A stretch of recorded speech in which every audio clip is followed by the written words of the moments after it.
मायावती की पार्टी का तीसरा मोर्चा बनाएगी। एक तरफ इंडिया दल तैयार हुआ है जिसमें 26 विपक्षी पार्टियां हैं और महाराष्ट्र की बैठक के बाद शायद यह संख्या बढ़ सकती है या थोड़ी बहुत घट सकती है। तमाम कयास लगाए जा रहे हैं, लेकिन एनडीए दल में 38 दल शामिल हैं।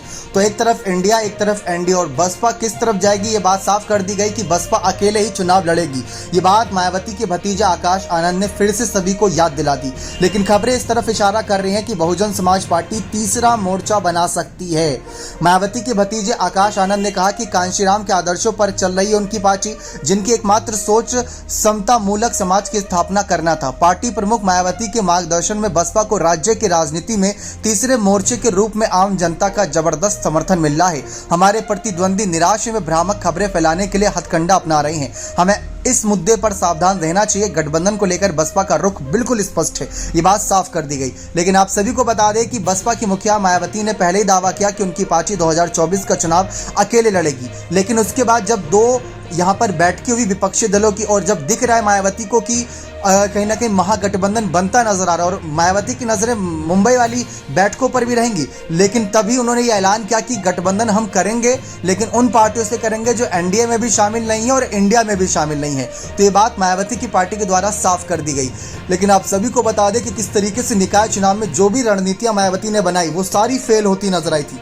वोट परसेंटेज भी घट गया, लेकिन मायावती को एक ऐसे नेता में गिनती की जाती है जो वोट ट्रांसफर कर सकती हैं और अन्य पार्टी में चले गए वोटरों को वापस भी ला सकती हैं। उनके नेतृत्व में बसपा में यूपी एक मजबूत राजनीतिक ताकत है और इसे नजरअंदाज नहीं किया जा सकता।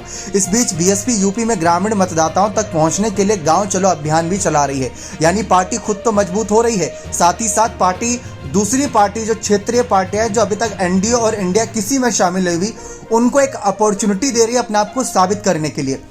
साथ ही साथ देखा जाए तीसरा मोर्चा बनने के चांसेस इसलिए भी प्रबल हैं क्योंकि आपको पता है कि अभी सीट बंटवारा होगा। मान लेते हैं कि उत्तर प्रदेश में सीट बंटवारा होता है और अखिलेश यादव को ज़्यादा सीट मिलती है, कांग्रेस के नेताओं को कम सीट मिलती है। लेकिन आप ये सोच रखिए कि जिन नेताओं ने पिछली बार सपा के खिलाफ कांग्रेस के नेताओं ने चुनाव लड़ा था वो कहाँ जाएंगे, वो क्या घर बैठे रहेंगे? ऐसे में मायावती उन्हें एक मौका देगी कि उनकी पार्टी में आए और अपनी प्रतिद्वंदिता शामिल करके दिखाएं और अपने आप को साबित करें उस सीट पर। तो ऐसे मायावती उनको खुली अपॉर्चुनिटी देगी। तो ये मायावती का कहीं ना कहीं रणनीति हो सकता है तीसरे मोर्चे की तैयारी को लेकर। ऐसे ही नवीन पटनायक हैं, केसीआर है, ऐसे जगन मोहन रेड्डी, तमाम नेता हैं जो अभी तक किसी भी दल के साथ नहीं गए, लेकिन इन सब में सबसे ज्यादा चर्चा मायावती की और उनके दलित और कहीं ना कहीं मुस्लिम वोटर्स को लेकर बहुत हो रही है। क्या आपको लगता है कि मायावती तीसरा मोर्चा बनाने में कामयाब रहेंगी या उनको इंडिया दल के साथ चले जाना चाहिए? तो अपने कमेंट सेक्शन में जरूर रखेगा। बहुत बहुत धन्यवाद।